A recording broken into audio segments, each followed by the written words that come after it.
Wiilkani waa agoon.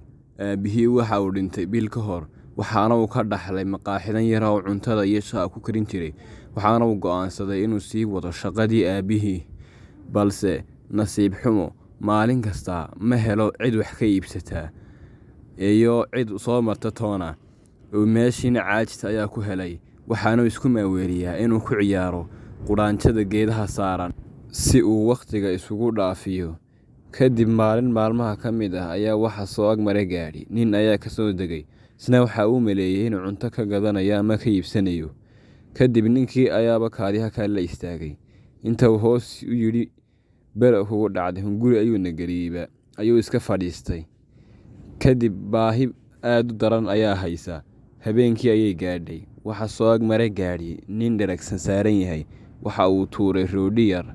Isna baahi daran ayaa haysa. Roodhidii ayuu soo qaaday. Kadib waxa uu arkay sawirkii aabihii oo soo eegaya. Roodhidiina waa uu iska tuuray.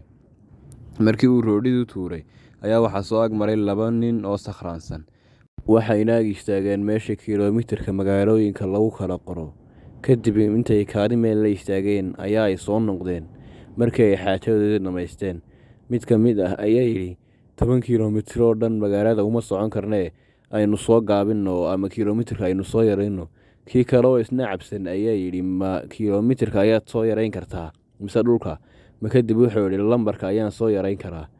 Kadib lambarkii ayaa ay masaxeen 10kii. 10kiina waa ay masaxeen oo eberkii ayay ka tireen. Kadib meeshii waxa ku soo hadhay hal kaliya oo sheegay in magaaladu 1 kiiloomitir ku jirto. Markii uu waagii bariyay ayaa wiilkii meeshii soo fadhiistay sidii caadadu ahayd. Waxa uu yimid nin gaari wata. Waxa uu ku yidhi shaah isii. Kadib waa uu siiyey. Markii uu lacagtii ka qaaday ayaa uu weydiiyey meesha nimana Nakata. May waxa ku yidhi 9 ilaa 10 kiiloomitir ayay ku jirtaa. Kadib ninkiina waa uu ka tegey. Markii uu ninkii ka tegay ayaa mid kale haddana u yimiday. Waxa uu ku yidhi shaah isii. Shaahii markii uu siiyey ayaa si leeg lacagtiina waa uu siiyey. Markaasuu ku yidhi halka nimana Nakata.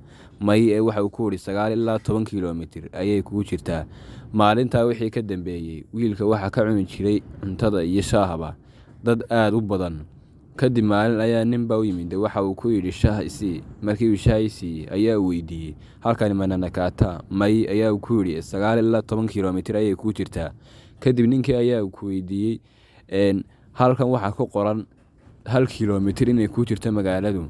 Kadib inankii waxa uu gartay meesha ay ka qaldan tahay wax ka qaldan yihiin. Kadib waa uu tegey. Waxaana uu arkay 1 kiiloomitir oo ku qoran meeshii.